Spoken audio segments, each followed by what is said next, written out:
समस्त को praise Lord. Matthew 16:26 रे लिखा जाए, मनुष्य जदि समस्त जगत लाभ करी अपना जीवन हराए से तार किए लाभ हेबो।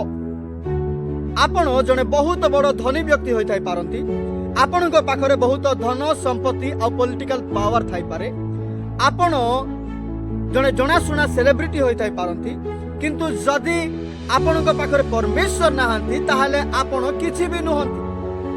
आपण आपणकर प्राण व परित्राण हराइबे।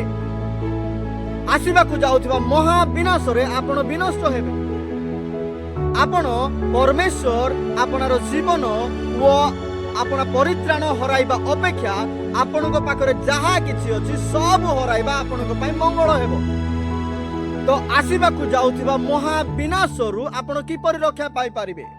प्रभु जीशु को विश्वास करबा द्वारा, प्रभु जीशु को ग्रहण करबा द्वारा। कारण प्रभु जीशु ख्रीष्ट धरा पृष्ठ को आसिले आपनकु उद्धार करबा पाई, जीवन देबा पाई। से क्रूस रे आपनारो जीवन देले, रक्त बुहाइले, मृत्युवरण कले, तृतीय दिवस रे पुनरुत्थित होई उठिले आपनकु उद्धार करबा पाई ओ एक नूतन जीवन देबा पाई।